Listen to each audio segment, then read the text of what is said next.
Hello students, good morning. Welcome to the knowledge zone study point classes. आज मैं आपको एक बहुत ही महत्वपूर्ण क्वेश्चन बताने जा रहा हूँ जो कि मैट्रिक्स से है। किसी भी मैट्रिक्स का इनवर्स ज्ञात करना या व्युत्क्रम ज्ञात करना। किस प्रकार? बाई एलिमेंट्री रो ट्रांसफॉर्मेशन, प्रारंभिक संक्रियाओं द्वारा ए इनवर्स ज्ञात करना। प्रारंभिक संक्रियाओं का मतलब होता है रो एलिमेंट्री ट्रांसफॉर्मेशन। प्रारंभिक संक्रियाओं द्वारा हमें निकालना है ए इनवर्स। तो जैसे कि हमारे पास मैट्रिक्स ए दिया गया है, ये मैट्रिक्स ए लिखा हुआ है सामने, इसका हमें व्युत्क्रम अवयव निकालना है और हमें निकालना है प्रारंभिक संक्रियाओं या एलिमेंट्री रो ट्रांसफॉर्मेशन से। किसी भी मैट्रिक्स का इनवर्स दो प्रकार से निकाला जा सकता है। पहला जो तरीका होता है वो हमारा होता है मैट्रिक्स मेथड, एडजॉइनमेंट ए निकाल के मॉड ऑफ एन से डिवाइड करना।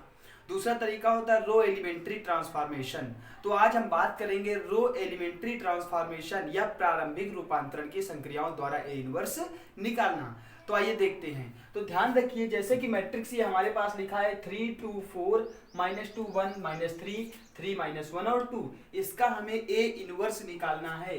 तो इसकी कुछ प्रॉपर्टीज हमें याद रखनी पड़ेंगी मैट्रिक्स की। जैसे पहली प्रॉपर्टी क्या होती है, किसी भी मैट्रिक्स ए में अगर हम i का मल्टीप्लाई कर दें तो हमें वही मैट्रिक्स मिलता है। मतलब a इंटू आई ए बराबर a होता है। किसी भी अवयव में i का गुणा करें तो हमें वही मैट्रिक्स मिल जाता है। तो दूसरी प्रॉपर्टी क्या होती है, a में अगर उसके इनवर्स का मल्टीप्लाई करें तो आइडेंटिटी मैट्रिक्स i मिल जाता है।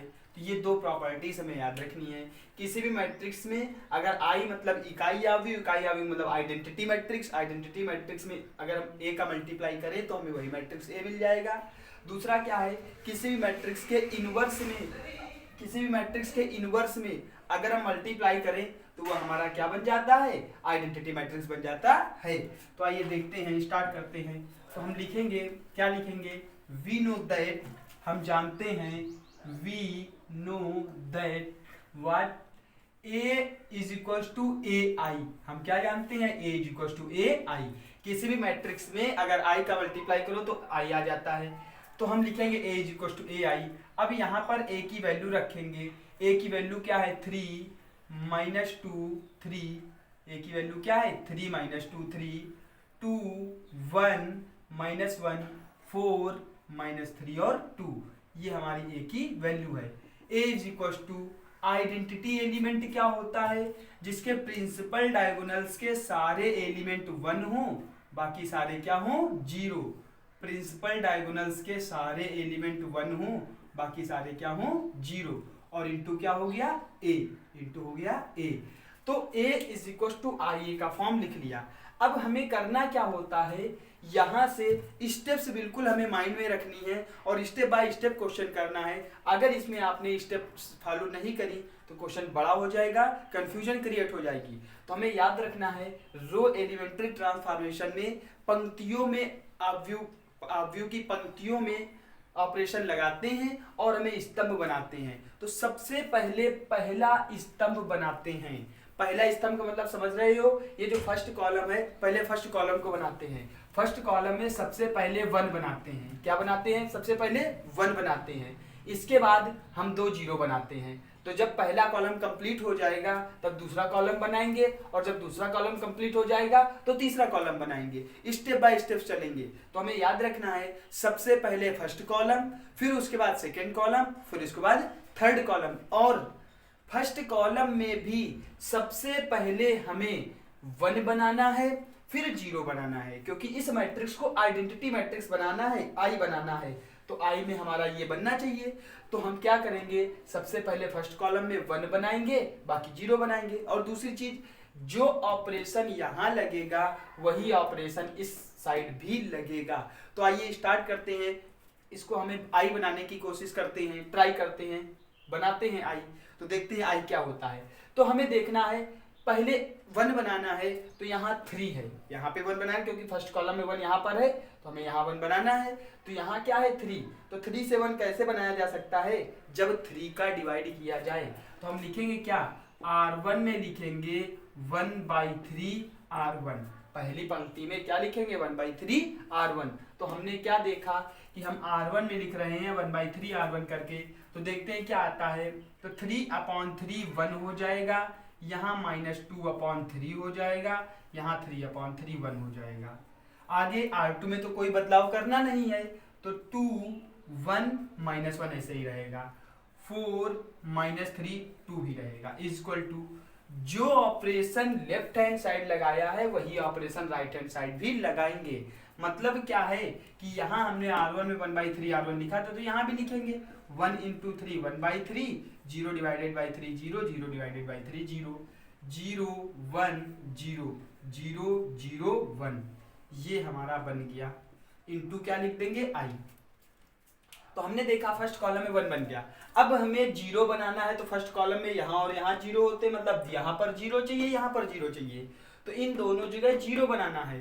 तो 0 बनाने का मतलब यहाँ 0 कैसे आएगा, जब 2 में से 2 माइनस किया जाए। यहाँ कैसे आएगा, जब 4 में से 4 माइनस किया जाए। तो देखते हैं सेकेंड ऑपरेशन हमारा क्या है। हम लिखेंगे क्या कि R2 में लिखेंगे, R2 में लिखेंगे क्या लिखेंगे, R2 minus 2R1, R2 minus 2R1, R2 में लिखेंगे R2 माइनस 2R1, और साथ में ही हम कहाँ पे लिखेंगे, R3 में लिखेंगे, क्या लिखेंगे R3 में, R3 में हमें माइनस का 4 चाहिए, तो माइनस का 4 होने का मतलब क्या आ गया, R3 माइनस 4R1। R1 में जब हम 4 का मल्टीप्लाई करके R3 से माइनस करेंगे तो 0 मिल जाएगा। तो ये ऑपरेशन हमें लगाना है, तो दोनों तरफ लगाना है, ये हमें बिल्कुल याद रखनी है बात। पहली बात तो देखो यहाँ पे R1 में कोई चेंजमेंट नहीं करना है, तो R1 के एलिमेंट ऐसे ही उतार लेते हैं, 1 - 2/3 और 1। इसके बाद बात करते हैं R2 की, R2 माइनस 2R1, तो इसमें 2 का मल्टीप्लाई करो, इससे माइनस करो, 2 - 2 क्या हो गया, 0। अब यहाँ पे देखते हैं R2 माइनस 2R1, तो देखते हैं R2 की वैल्यू है 1, माइनस का साइन लगा दिया, 2 × इसके ऊपर R1 की वैल्यू कितनी है, -2/3, तो हमारा हो गया 1 - +4/3। एलसीएम लेंगे, 3 + 4 7, 7/3, तो यहाँ हमारा कितना आ गया, 7/3। अब आगे बात करते हैं फिर से R2 माइनस 2R1, तो R2 की वैल्यू कितनी है, -1 - 2 × R1 की वैल्यू कितनी है, 1, तो यहाँ क्या आ गया 1, -1 - 2, तो कितना आ गया, -3, तो यहाँ हमारा हो गया -3। तो ये हमने R2 में चेंजमेंट कर दिया। अब हमें क्या करना है, R3 में चेंजमेंट करना है, तो देखते हैं R3 में क्या चेंजमेंट होगा। तो R3 में क्या लिखना है, R3 - 4R1, तो R3 ये है, इसमें 4 का मल्टीप्लाई करेंगे, इससे माइनस करेंगे तो 0 आ जाएगा। यहाँ पे R3 मतलब -3 - 4 × R1 की वैल्यू कितनी है, -2/3, तो -3 माइनस प्लस 8/3, एलसीएम कितना ले लेंगे, 3, -9 + 8 -1/3, तो यहाँ हमारा कितना आ गया, -1/3। अब आगे हम बात करते हैं, नेक्स्ट हमारे पास R3 - 4R1, तो R3 है 2 - 4 × R1 की वैल्यू कितनी है, 1, 2 - 4 × 1, R1 की वैल्यू कितनी है, 1, तो 2 - 4, और 2 में से 4 जाएगा तो कितना आएगा, -2, तो यहाँ पे हम कितना लिखेंगे, -2। तो यहाँ तक क्लियर है ना, कोई डाउट। इसके आगे जो ऑपरेशन हमने लेफ्ट हैंड साइड में लगाया है, सेम वही ऑपरेशन राइट हैंड साइड में भी लगाएंगे, बिल्कुल याद रखना है। तो वही ऑपरेशन राइट हैंड साइड में लगाओ। तो R1 में तो कोई चेंजमेंट नहीं करना है, तो R1 हमारा ऐसे ही रहेगा, 1/3 0 0।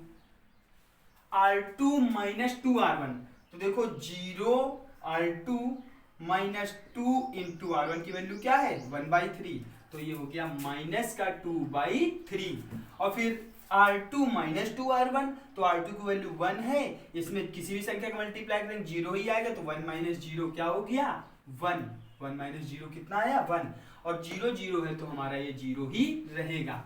अब आगे बढ़ते हैं, R3 - 4R1, तो 0 - 4 × 1/3, तो माइनस का 4/3 आएगा, कितना आएगा, -4/3।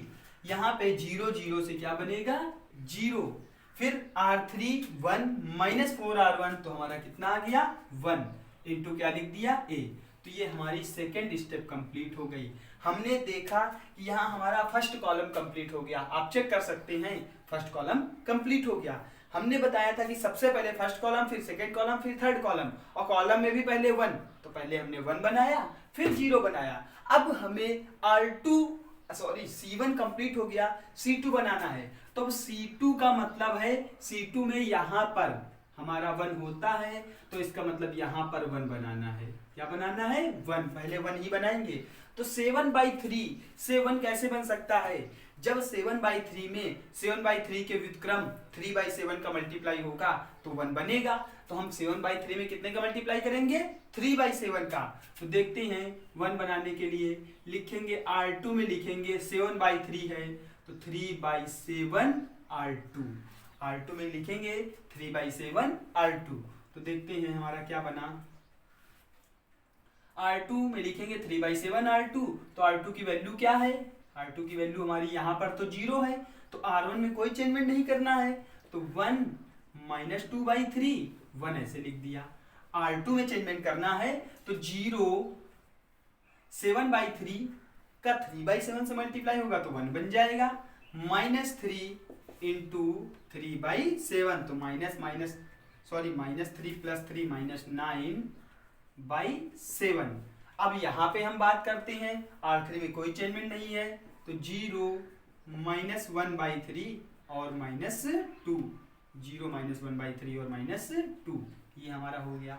इसके बाद इक्वल टू का साइन लगाते हैं, यहाँ पे बात करते हैं R2 में लिखेंगे 3/7 R2, तो यहाँ पर जो ऑपरेशन यहाँ लगाया है वही यहाँ लगाएंगे। R1 में कोई चेंजमेंट नहीं, 1/3 0 0।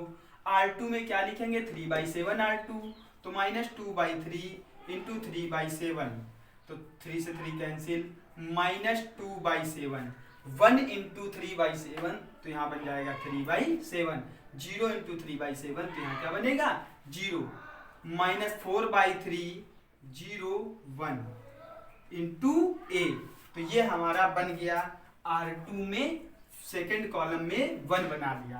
अब हमें यहाँ पर 0 चाहिए और यहाँ पर 0 चाहिए, दो जगह 0 चाहिए, क्योंकि C2 तभी तो कंप्लीट होगा।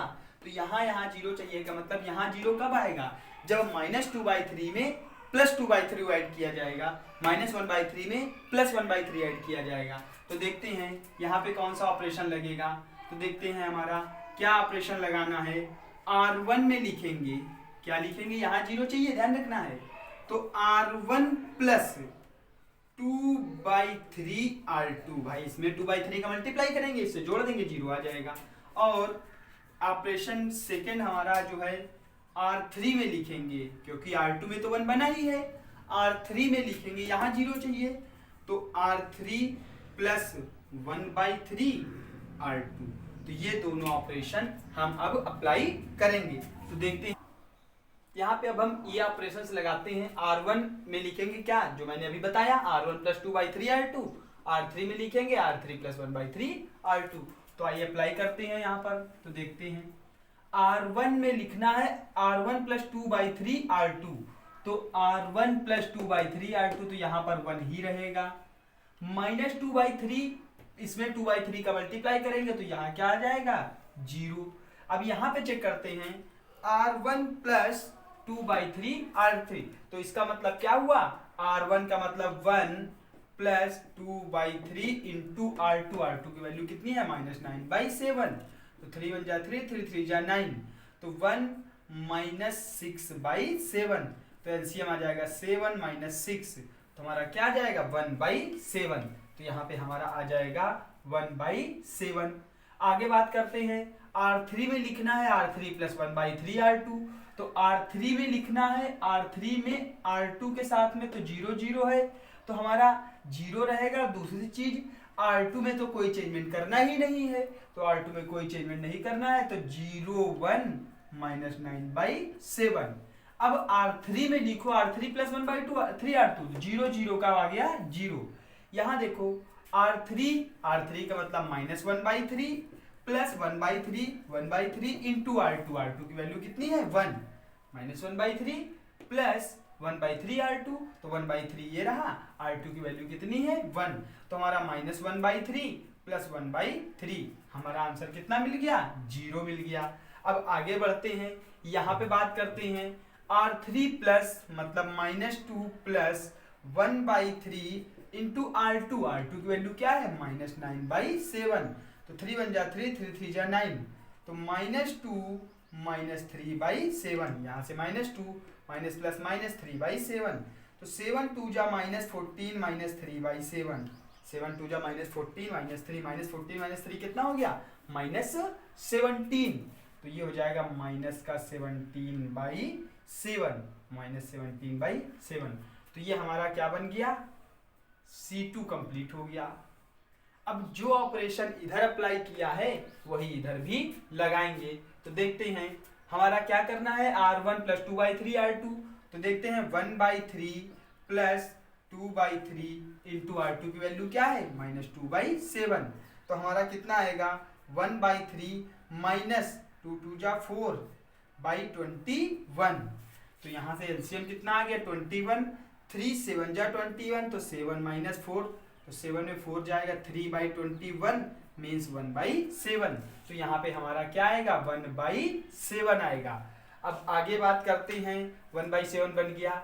अब R1 प्लस 2/3 R2, तो मतलब 0 प्लस 2/3 इंटू R2 की वैल्यू क्या है 3/7, कैंसिल हो गया 2/7 आ गया, तो कितना आ गया 2/7।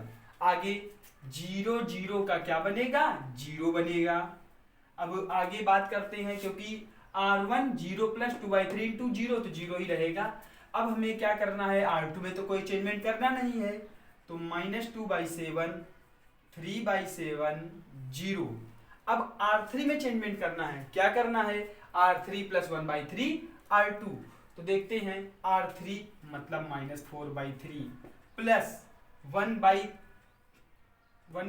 तो 1/3 इंटू R2 की वैल्यू क्या है -2/7, तो ये हो गया -4/3 -2/21, एलसीएम 21 आ गया, 3 7 जा 21, 7 आया, 7 4 जा -28 -2, तो -30/21, 3 से डिवाइड हो रहा है, 3 10 जा 30, 3 7 जा 21, माइनस का 10/7 -10/7, ये हमारा -10/7 आ गया। अब आगे नेक्स्ट स्टेप करते हैं, हमारी नेक्स्ट स्टेप क्या है R3 plus 1/3 R2, 0 plus 1/3 into 3/7, तो 0 प्लस 1/3 इंटू 3/7, 0 प्लस 1/3 इंटू 3/7, 3 से 3 कैंसिल हो गया, हमारा कितना मिला 1/7।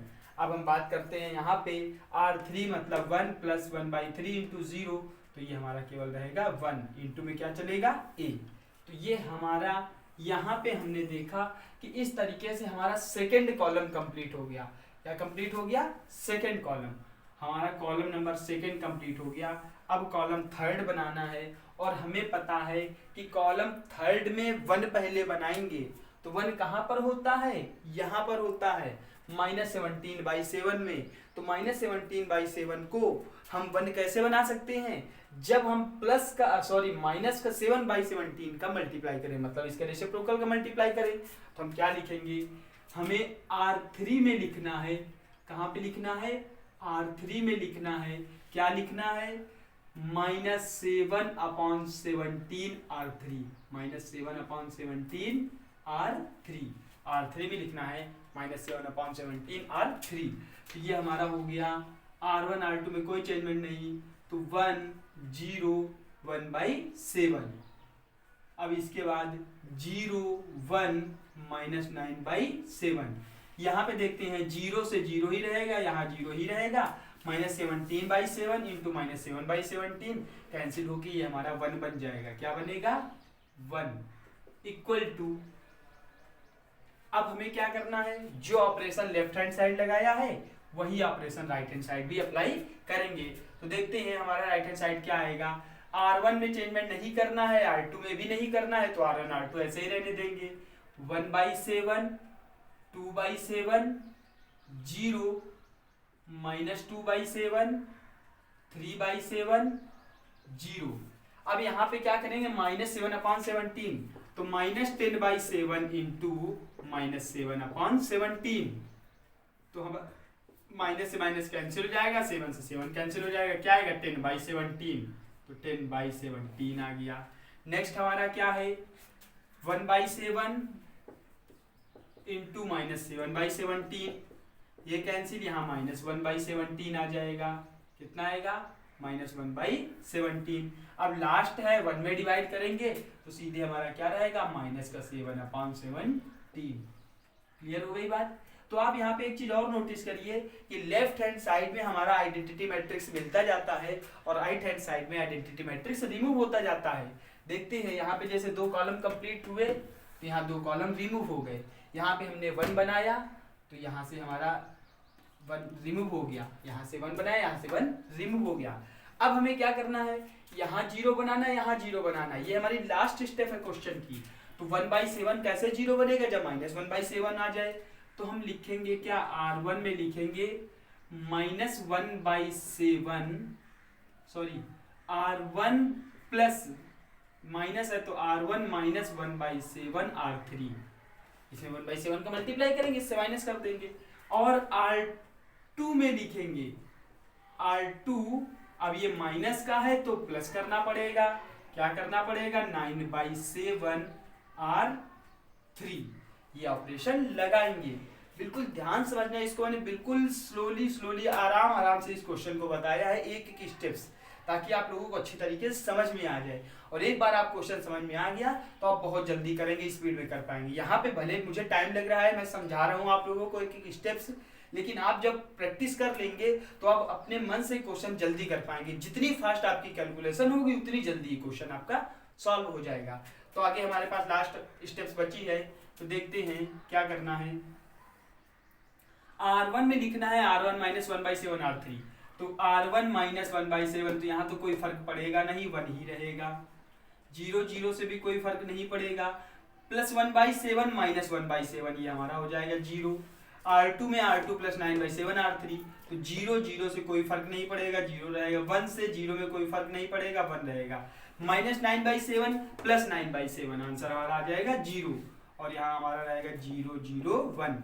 तो देखते हैं यहाँ पे हमारा क्या बन गया, आइडेंटिटी मैट्रिक्स बन गया, लेफ्ट हैंड साइड में आइडेंटिटी मैट्रिक्स बन गया।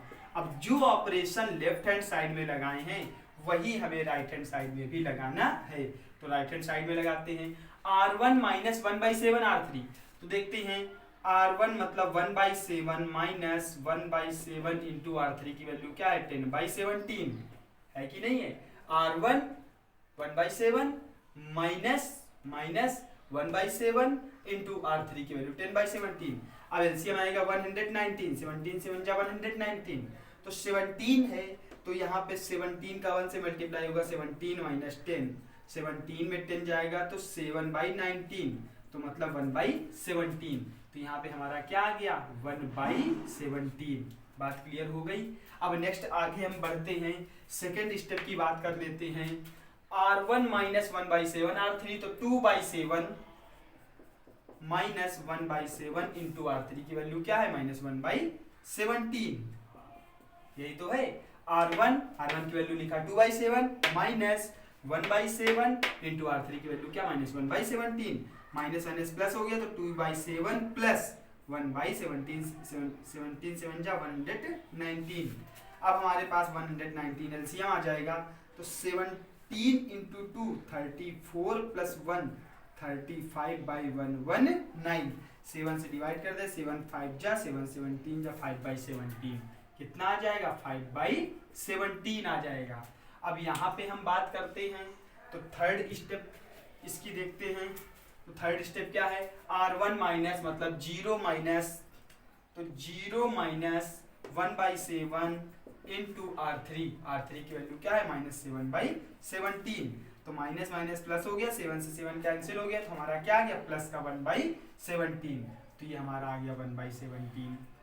अब R2 में चेंजमेंट करना है।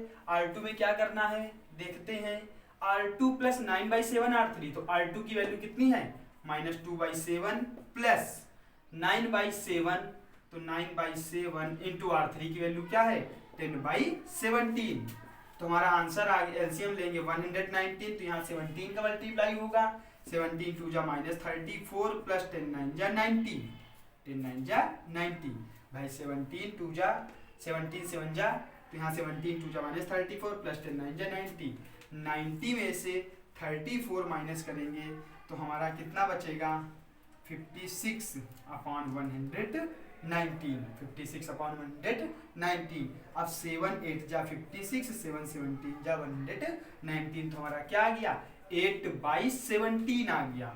अब नेक्स्ट इसके बाद सेकेंड स्टेप की बात करते हैं। इसकी हम क्या लिखेंगे R2, तो R2 का मतलब 3/7, 3/7 प्लस 9/7 इंटू R3, R3 की वैल्यू क्या है -1/17, तो फिर से 119 एलसीएम हो गया, 17 का मल्टीप्लाई होगा, 17 3 जा 51 माइनस 9, 51 माइनस 9, 51 में 9 गया 42 अपॉन 119, 7 6 जा 7 17 जा 6/17, तो यहाँ पे क्या आ गया 6/17। अब लास्ट हमारा बचा है, इसमें क्या करना है R2 मतलब 0 प्लस 9/7 इंटू -7/17, तो 7 से 7 कैंसिल, -9/17, तो ये आ गया -9/17। ये हमारा सेकंड रो बन गई। अब हम बात करते हैं थर्ड रो में, तो थर्ड रो में कोई चेंजमेंट करना नहीं है, तो 10/17 -1/17 -7/17 इंटू में ए यहाँ भी चल रहा था, इंटू में ए यहाँ भी चल रहा है। तो हमने देखा कि इस प्रकार क्वेश्चन में ए यहाँ लिखा था, आई यहाँ लिखा था, हमने रिवर्स कर दिया, यहाँ आई बना दिया, तो ये हमारा ए इनवर्स मिल गया। तो अब लिखेंगे by comparing I is equals to A inverse into A, I is equals to A inverse into A, we get, अगर हम कंपेयरिंग करें तो A इनवर्स की वैल्यू हमें आ जाएगी, A inverse is equal to जो हमारा बन के आया है 1/17, 5/17, 1/17, और हमारा इसके बाद बचा 8/17, यहाँ पे बचा 6/17, यहाँ पे बचा 9/17, और यहाँ पे है हमारा 10/17, यहाँ पे -1/17 एंड -7/17। तो ये हमारा क्वेश्चन आ गया ए इनवर्स क्वेश्चन का आंसर है। तो हमने देखा कि किस प्रकार हमने ए इनवर्स निकाला, किसी दिए गए मैट्रिक्स का प्रारंभिक रूपांतरण द्वारा ए इनवर्स निकाला। तो ये स्टेप्स का हमें फॉलो करना है और क्वेश्चंस को सॉल्व करना है। ये क्वेश्चन थोड़ा सा बड़ा है, लेकिन जैसे ही आप 2 क्वेश्चन की प्रैक्टिस कर लेंगे तो आपको क्वेश्चन इजी लगने लगेगा, और कैलकुलेशन आपकी जितनी फास्ट होगी उतनी जल्दी आप कर सकते हैं। और हो सकता है कुछ क्वेश्चंस बहुत कम टाइम में हो जाएं। वहां पे जो मैंने ये फ्रैक्शनल वाली वैल्यू ली है, मतलब मैंने ऐसा क्वेश्चन चूज किया था जिसमें सारी फ्रैक्शनल वैल्यू आए ताकि मैं सारी चीजें आपको बता सकूं। लेकिन आपके लिए कुछ ऐसे क्वेश्चन भी आएंगे जिसमें फ्रैक्शन वाली वैल्यू नहीं आएंगी, या फिर आएंगी भी तो कुछ स्टेप्स में आएंगी, सभी जगह नहीं आएंगी। तो जिन वैल्यूज में या जिन क्वेश्चंस में फ्रैक्शनल वैल्यू नहीं आएगी वो क्वेश्चन हमारा छोटा हो जाएगा। तो इस क्वेश्चन को लगाइए, मिलते हैं नेक्स्ट क्वेश्चन के साथ। थैंक्स।